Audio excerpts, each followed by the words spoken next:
नमस्कार, DD news देख रहे हैं आप और आपके साथ मैं हूं शहला निगार। बुलेटिन की शुरुआत में चलिए सबसे पहले एक नजर डाल लेते हैं सुर्खियों पर। कफ सिरप से हुई मौतों पर केंद्र सरकार सख्त। आज राज्यों के साथ स्वास्थ्य सचिव करेंगे अहम बैठक। छिंदवाड़ा में बड़ा एक्शन, कफ सिरप लिखने वाला डॉक्टर गिरफ्तार।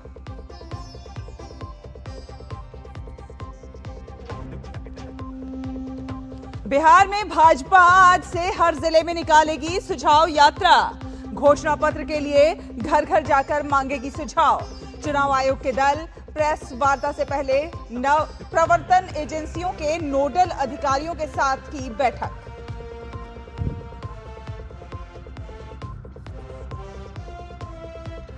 पंजाब के पूर्व मंत्री के घर ग्रेनेड अटैक के मामले में एनआईए की कार्रवाई। एनआईए ने 4 आरोपियों के खिलाफ चार्जशीट की दाखिल।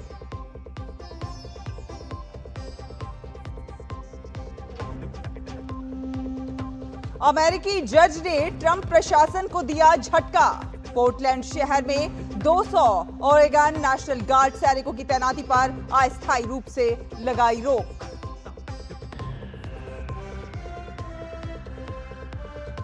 और अल आइन मास्टर्स बैडमिंटन टूर्नामेंट के महिला एकल फाइनल में तस्नीम मीर और श्रेयांशी वेलिशेट्टी होंगी आमने सामने। पुरुष युगल फाइनल में भारतीय जोड़ी की इंडोनेशिया से होगी भिड़ंत।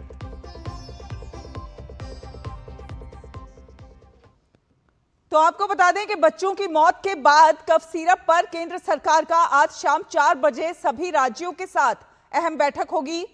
मध्य प्रदेश और राजस्थान में कफ सिरप पीने के बाद बच्चों की मौत के मामले सामने आने के बाद केंद्र सरकार पूरी तरह से अलर्ट हो गई है।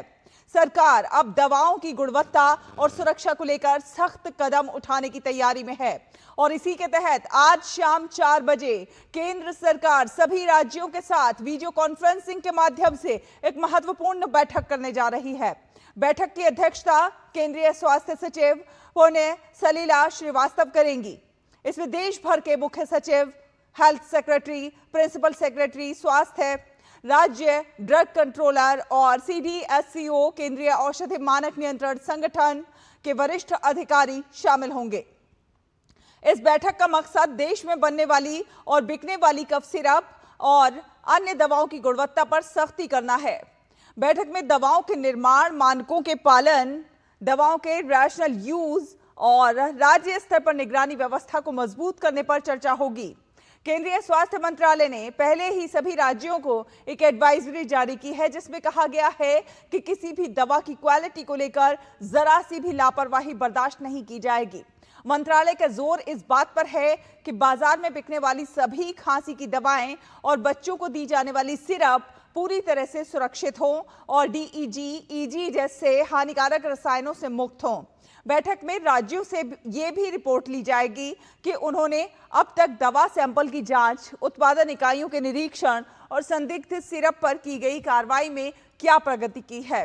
विशेषज्ञों का मानना है कि ये बैठक आने वाले दिनों में कफ सिरप उत्पादन, गुणवत्ता जांच और निगरानी व्यवस्था को लेकर एक साझा रणनीति तय करने में अहम भूमिका निभाएगी। कफ सिरप के कारण 10 बच्चों की मौत के मामले में कफ सिरप बनाने वाली कंपनी और दवा लिखने वाले डॉक्टर पर 3 धाराओं में मामला दर्ज हुआ है। डॉक्टर प्रवीण सोनी सरकारी डॉक्टर होते हुए भी निजी क्लिनिक में प्रैक्टिस कर सिरप प्रेस्क्रिप्शन में लिख रहे थे। डॉक्टर प्रवीण सोनी के खिलाफ परासिया थाने में 3 धाराओं में मामला दर्ज किया गया है, जिसके बाद मध्य प्रदेश के छिंदवाड़ा जिले के परासिया से डॉक्टर प्रवीण सोनी को स्पेशल टीम ने गिरफ्तार कर लिया। राजस्थान और मध्य प्रदेश में कफ सिरप के कारण बच्चों की मौत के संबंध में केंद्र की एडवाइजरी के बाद राज्यों ने सतर्कता बढ़ा दी है। तमिलनाडु के बाद मध्य प्रदेश, यूपी, दिल्ली और केरल ने कोलरिफ कफ सिरप के उपयोग पर रोक लगा दी है। झारखंड ने भी इसकी बिक्री को प्रतिबंधित कर दिया है, तो उत्तराखंड में दवा की दुकानों पर छापेमारी की जा रही है।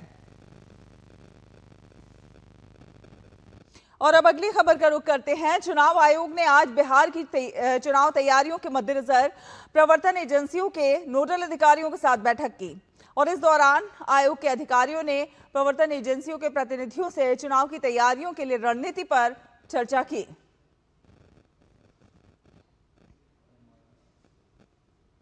तो आगामी विधानसभा चुनाव के लिए जहां राजनीतिक दलों ने कमर कस ली है, तो वहीं चुनाव आयोग भी तैयारियों में पूरी तरह से जुटा हुआ है। चुनाव की तैयारियों का जायजा लेने के लिए मुख्य चुनाव आयुक्त ज्ञानेश कुमार, चुनाव आयुक्त विवेक जोशी और एसएस संधू 2 दिवसीय पटना दौरे पर हैं। मुख्य निर्वाचन आयुक्त ज्ञानेश कुमार आज दोपहर पटना में प्रेस कॉन्फ्रेंस करेंगे। 2 दिनों के दौरे के अंत में आयोग मीडिया से संवाद करेगा और अब तक की तैयारियों का लेखा जोखा साझा करेगा। बिहार में आगामी विधानसभा चुनाव को लेकर सभी राजनीतिक दलों की तैयारियां तेज हो गई हैं और इसी क्रम में भारतीय जनता पार्टी आज से घोषणा पत्र की तैयारी में जुट जाएगी। इसके लिए आज से बीजेपी की घोषणा पत्र समिति सुझाव यात्रा शुरू करने जा रही है। बीजेपी आज से लेकर 20 अक्टूबर तक राज्य के हर जिले में सुझाव यात्रा आयोजित करेगी। बीजेपी का घर घर जनसंपर्क अभियान किसानों, छात्रों और महिलाओं सहित अन्य लोगों से फीडबैक लेगा ताकि लोगों की समस्याओं को समझा जा सके। पार्टी ने इस व्यापक पहुंच को प्रधानमंत्री नरेंद्र मोदी के सबका साथ सबका विकास के संकल्प के अनुरूप बताया, जिसका लक्ष्य राज्य के 14 करोड़ लोगों से जुड़ना है। सुझाव यात्रा का शुभारंभ आज शाम उप मुख्यमंत्री सम्राट चौधरी और विजय कुमार सिन्हा के साथ साथ पार्टी के प्रदेश अध्यक्ष दिलीप जायसवाल की उपस्थिति में होगा। फीडबैक एकत्रित करने के लिए पार्टी ने कई तरीके अपनाए हैं। यात्रा के पहले फीडबैक पंजीकरण के लिए एक वेबसाइट लॉन्च की जाएगी। बाद में आसानी से फीडबैक देने के लिए रेलवे स्टेशनों और सार्वजनिक चौराहों पर QR कोड लगाए जाएंगे। इसके अलावा पार्टी इनपुट जुटाने के लिए व्हाट्सएप और मिस्ड कॉल सेवा का भी उपयोग करेगी। बीजेपी टेम्पो चालक संघ से लेकर Bihar chamber of commerce and industries तक अलग अलग समूहों के साथ विचार विमर्श करेगी और इस प्रक्रिया में किसी को भी नहीं छोड़ेगी। बीजेपी अपने आउटरीच प्रोग्राम के माध्यम से लोगों से फीडबैक लेने से पहले उन्हें 5 साल का रिपोर्ट कार्ड पेश करेगी। पार्टी का मुख्य उद्देश्य लोगों की समस्याओं और सुझावों से परिचित होकर उन पर प्रभावी ढंग से काम करना है। भारतीय जनता पार्टी की चुनाव समिति की बैठक आज लगातार दूसरे दिन होगी। आज शाम 6 बजे होने वाली बैठक में समिति पिछले चुनाव में हारी हुई और बची हुई सीटों पर चर्चा करेगी। कल पटना में 3 घंटे तक चली बैठक में आगामी बिहार विधानसभा चुनाव के लिए रणनीति और उम्मीदवारों के चयन को लेकर गहन चर्चा हुई। बैठक में मौजूदा विधायकों के कार्य प्रदर्शन, संभावित उम्मीदवारों की सूची, संगठनात्मक समीकरण और चुनावी रणनीति पर चर्चा की गई। पार्टी की ओर से साफ संकेत दे दिया गया कि टिकट वितरण में महिलाओं और युवाओं को प्राथमिकता दी जाएगी।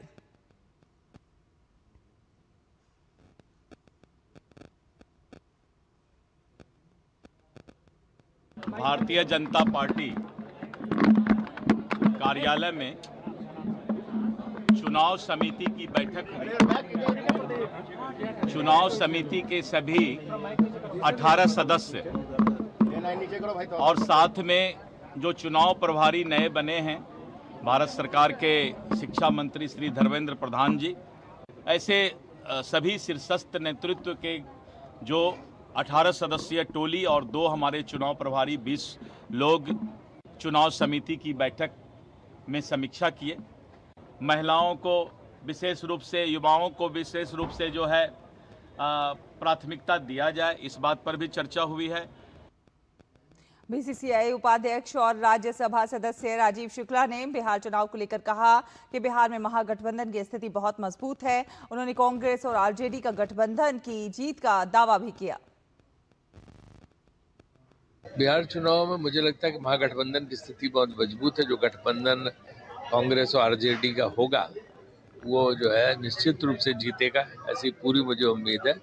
और क्योंकि वहाँ काफ़ी कुछ जो है जनता नाराज है मौजूदा सरकार से, नीतीश कुमार सरकार से और उनके कारणों से। तो जो एंटी इनकम्बेंसी फैक्टर है, जिसको बोलते हैं कि लगातार सत्ता में रहना और फिर कोई काम ना होना, तो उससे की नाराजगी वहाँ पे नजर आएगी। और कांग्रेस और तेजस्वी यादव का गठबंधन निश्चित रूप से जो है विजय हासिल करेगा। और जालंधर में पंजाब के पूर्व मंत्री मनोरंजन कालिया के घर पर ग्रेनेड हमले के मामले में एनआईए ने 4 आरोपियों के खिलाफ चार्जशीट दाखिल की है। इन चारों आरोपियों में से जांच एजेंसी ने 2 आरोपियों को गिरफ्तार भी कर लिया है, जबकि अन्य 2 आरोपियों की तलाश जारी है। इन सभी पर यूएपीए और बीएनएस की विभिन्न धाराएं लगाई गई हैं।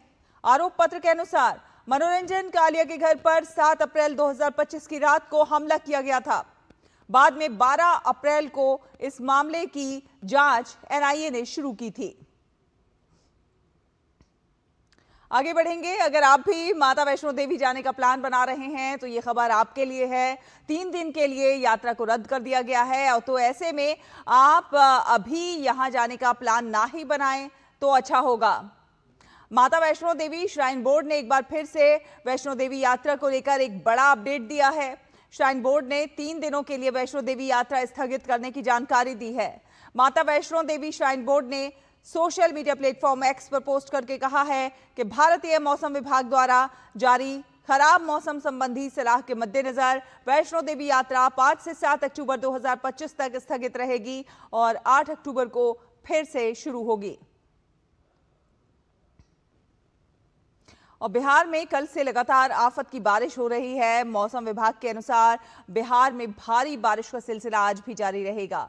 मौसम विभाग पटना ने बारिश को लेकर उत्तर बिहार के 10 जिलों में रेड अलर्ट और 5 जिलों में ऑरेंज अलर्ट जारी किया है, जबकि 25 जिलों में येलो अलर्ट है। मौसम विभाग ने पश्चिम चंपारण, पूर्वी चंपारण, गोपालगंज, सिवान, सारण, मुजफ्फरपुर, शिवहर, सीतामढ़ी, दरभंगा और मधुबनी में भारी बारिश को लेकर रेड अलर्ट जारी किया है, जबकि वैशाली, समस्तीपुर, पटना, भोजपुर और बक्सर में ऑरेंज अलर्ट जारी किया गया है।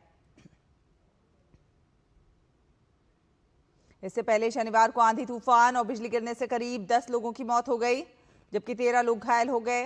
राज्य के कई जिलों में मौसम के अचानक बिगड़ने से तबाही जैसे हालात बन गए।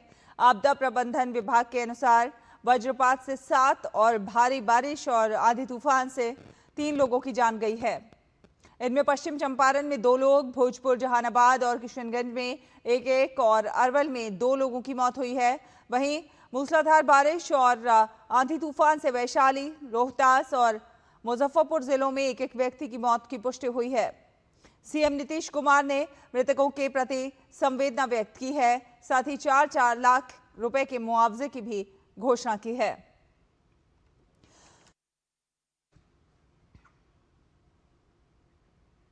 रुकेंगे एक छोटे से ब्रेक के लिए, जल्द हाजिर होंगे। देखते रहिए डीडी न्यूज।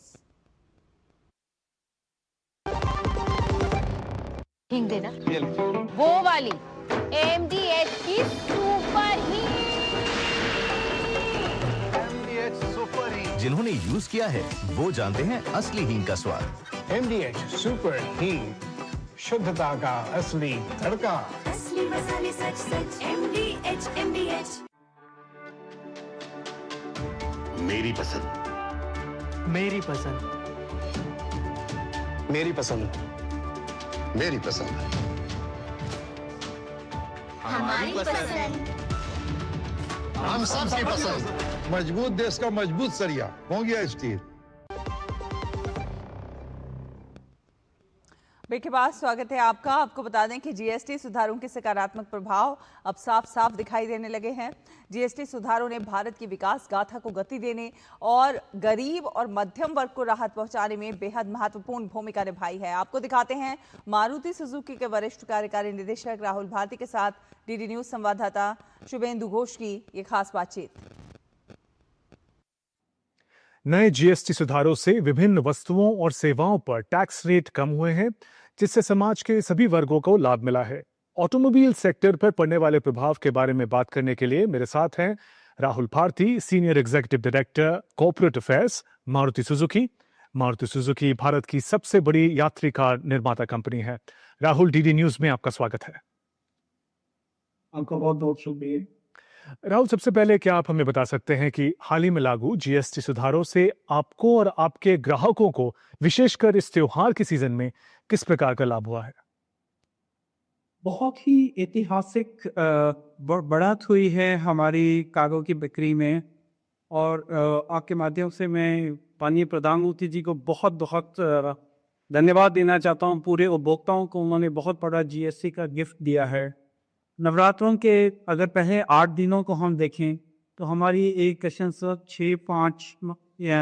1,65,000 गाड़ियों की डिलीवरी हुई और रिटेल मतलब शोरूम में हमने कस्टमर्स को ये गाड़ियां हैंड ओवर की जो कि पिछले साल से अगर हम कंपेयर करें तो दुगने से भी ज़्यादा है। पिछले साल हमने 80,000 की थी और आगे बुकिंग्स जो आई हैं वो भी काफ़ी तेज़ी है उसमें बुकिंग्स में।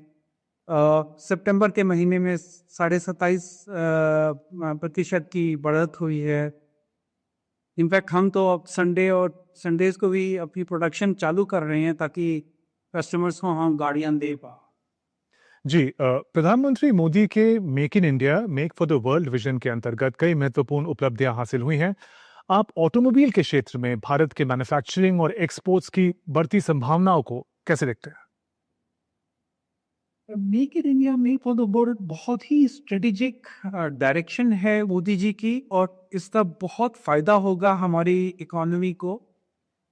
सबसे बड़ा ये है कि अब जैसे सारी ग्लोबल कंपनीज हैं, मल्टीनेशनल कंपनीज हैं, वो अपने जैसे सुजुकी मोटर कॉर्पोरेशन है, वो जापान में ना बनाकर हिंदुस्तान को अपना ग्लोबल मैन्युफैक्चरिंग हब बना रही है और यहाँ से हम करीब 100 देशों को एक्सपोर्ट कर रहे हैं।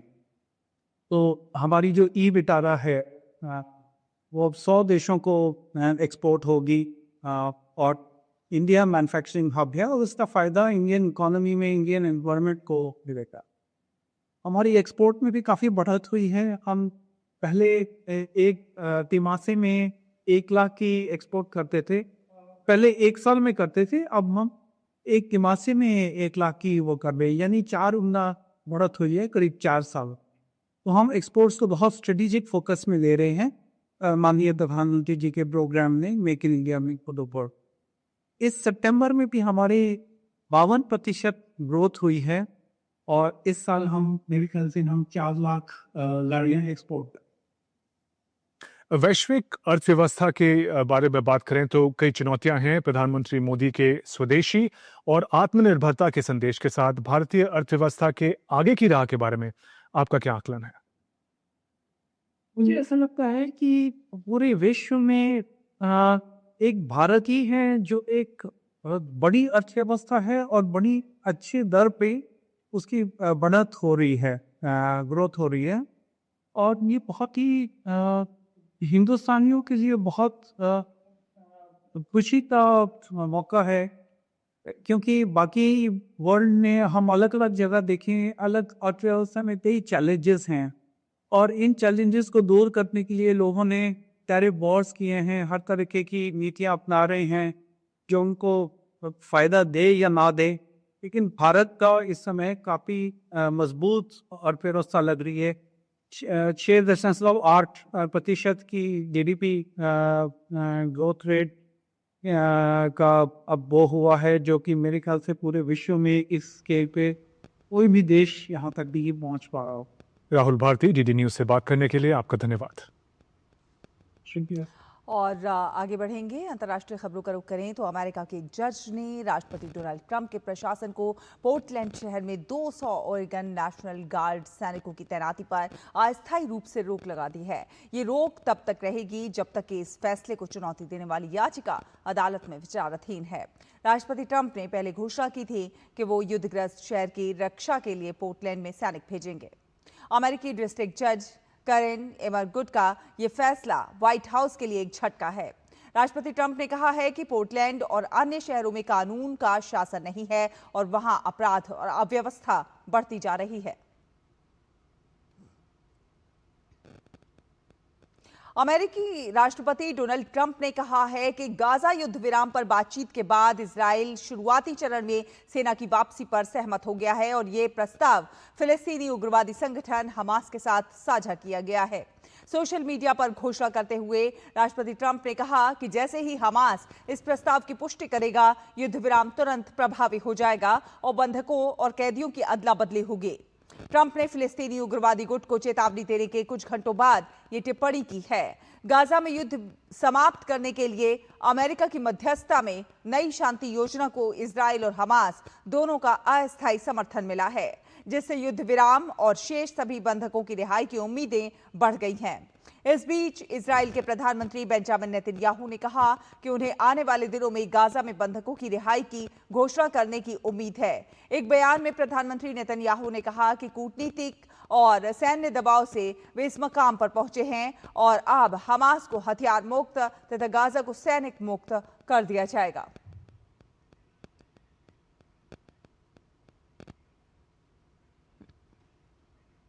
और आपको सीधे लिए चलते हैं पटना, जहां पर नित्यानंद राय जो है इस समय 59 बड़े नरसंहार, और इस 59 बड़े नरसंहार में 600 से ज्यादा लोगों की हत्या हुई है। तो क्या वह जंगल राज नहीं था? राजद के शासन काल में 50 से ज्यादा पुलिस वाले मारे गए थे चुनावी दौड़ में, यानी चुनाव में कुल हत्याएं 700 से ज्यादा लोगों की हुई थी। जो उन 15 वर्षों में जो चुनाव हुए उसकी बात मैं कर रहा हूं। उस जंगल राज में जो हत्याएं हुई है, यानी 700 लोगों की हत्या का मतलब है कि उस समय बूथ पर गरीबों को जाने से रोका जाता था, बूथों को लूटा जाता था, और बीच में अगर कोई प्रतिकार करे अपना मताधिकार के प्रयोग के लिए तो उसको आरजेडी वाले उसकी हत्या कर देते थे। और उसमें भी 50 पुलिस की हत्या हुई। जो ईमानदार पुलिस अफसर जब बूथ लूटने से रोकते थे या लोगों को मदद करना चाहते थे तो वैसे अफसरों को, वैसे पुलिस वालों को हत्या कर दी जाती थी इसी राजद के गुंडों के द्वारा। तो सोचिए कि उस समय की भयावह स्थिति थी, भयाक्रांत होते थे लोग वहां। और सबसे ज्यादा उस जंगल राज में जो प्रताड़ित हुए वह गरीब हुए, हमारे मासूम बच्चे हुए। बच्चे भी स्कूल जाने से डरते थे, लेकिन बच्चों के भविष्य को देखते हुए मजबूरी में अगर कोई अभिभावक उनके माता पिता स्कूल बच्चों को भेज भी देते थे तो उस समय में भय में जीते रहते थे। और कितने बच्चों का अपहरण उस समय हुआ है इसका भी एक बड़ा रिकॉर्ड है। उस समय अटल बिहारी वाजपेयी जी को भी बिहार आकर कहना पड़ा था कि हमारा किसलय लौटा दो, और एक किसलय नहीं सैकड़ों किसलय जैसे मासूम बच्चों का अपहरण हुआ है। महिलाओं के साथ सामूहिक बलात्कार, और आश्चर्य तो तब होता है जब इन सारे अपराधियों का संरक्षण देने वाली राजद की सरकार, लालू जी राबड़ी की सरकार और मुख्यमंत्री मंत्री आवास होता था। जब फिरौती के लिए अपहरण होता था तो जब इसकी पंचायत मुख्यमंत्री आवास पर हो और जेडी के मंत्रियों के घर पर हो तो सोचिए इससे बड़ी शर्मनाक बात और कुछ हो ही नहीं सकती। तो उस जंगल राज से बिहार के लोग आज भी कहानियां सुनकर भयभीत हो जाते हैं। जंगल राज स्थापित करने की मंसूबा रखने वाले तेजस्वी यादव इस बिहार की राजनीति में न तुम्हारी गुंजाइश है और न तुम्हारी खैर है। बिहार की जनता 2025 में राजनीति के अखाड़े में चित करेगी और धूल चटा देगी। आप सोचिए कि इस प्रकार के वातावरण में जहां अपराधियों को सजा मिलनी चाहिए, संरक्षण मिलता था, तो उसको सरकार कहना ही गैर मुनासिब होगा वह सरकार ही अपराधी थी, वह सरकार ही कानून को तोड़ने वाली थी। उस अपराधी सरकार से जो जंगल राज स्थापित हुआ था, अब बिहार उस दिन को देखेगा भी नहीं, देखना भी नहीं चाहता है। सावधान तेजस्वी यादव। मैं 2 दिन आपको मैं याद कराना चाहूंगा 2020 का, जब उस समय बिहार विधानसभा के मतदान जो अंतिम तिथि में हुई थी वह था 7 नवंबर 2020। और 7 नवंबर 2020 के मतदान के बाद कोई बिना जानकारी रखने वाला ज्योतिष ने उनको कह दिया कि आप तो मुख्यमंत्री होने वाले हैं। तो तेजस्वी जी के घर पर जो जश्न मना था, उस 2 दिनों के बीच यानी 7 नवंबर 2020 से लेकर जो परिणाम घोषित होने की तिथि थी 10 नवंबर 2020, उस 2 दिनों में वो तो अच्छा था कि उस समय मुख्यमंत्री नीतीश कुमार जी थे और एनडीए की सरकार थी, लेकिन हमारी सरकार बनेगी इस खुशी में उसने जो फिल्म का ट्रेलर दिखाया था और जो तांडव किया था आरजेडी के गुंडों ने, उनके नेताओं ने, इसलिए कि उनके नेताओं में और गुंडों में कोई फर्क नहीं है। तो उन आरजेडी के गुंडों ने जो तांडव किया था, लूट खसोट अपहरण की धमकी, आज दे दो 2 लाख, नहीं तो 2 दिन में के बाद दोगे 20 लाख। दुकानें बंद रह गई थी उस 2 दिनों में, लोग भय के मारे कांप रहे थे, सोच रहे थे कि अगर यह जंगल राज वाला आ गया तो न जाने मुझको बिहार छोड़ना पड़ेगा, कि हमारी मां बहनों का बलात्कार अपहरण होगा, हमारे बच्चों का अपहरण होगा, डॉक्टर इंजीनियर किसान मजदूर से लेकर व्यापारियों का अपहरण होगा, किसकी कहां हत्या होगी, कहां जातीय उन्माद होगा, कहां नरसंहार होगा। इस भय से 2 दिन बिहार न सोया था और न वह ठीक से खाया पिया ही था। तो उस 2 दिन को भी तेजस्वी याद करो। और मैं जितने सवाल किया हूं, अगर हिम्मत है तो चुनौती देते हैं। इस बात को लेकर बिहार के लोगों के सामने खड़े होकर स्वीकार करो कि हमारे परिवार के, हमारे माता पिता लालू जी और राबड़ी जी के उस 15 वर्षों के शासन काल में जो जंगल राज था, उसको स्वीकार करो। हिम्मत है तो सत्य को स्वीकार करो और तब जाकर बिहार की जनता के सामने खड़ा रहो और चुनावी मैदान में आओ। तेजस्वी तुमको चुनौती देता। बहुत बहुत धन्यवाद। तो सीधा प्रसारण आप पटना से देख रहे थे, जहां वरिष्ठ भाजपा नेता नित्यानंद राय प्रेस वार्ता कर रहे थे। सीधे तौर पर उन्होंने आरजेडी की सरकार पर निशाना साधा और साफ तौर पर जिस तरह से जंगल राज था उसको एक बार याद दिलाने की कोशिश की और कहा कि किस तरह से उनको ये लगा कि सरकार आ जाएगी, उसी समय में उन्होंने जंगल राज फैलाना शुरू कर दिया। फिलहाल इस बुलेटिन में इतना ही। डीडी न्यूज पर खबरों का सफर लगातार जारी रहेगा। आप देखते रहिए डीडी न्यूज। नमस्कार।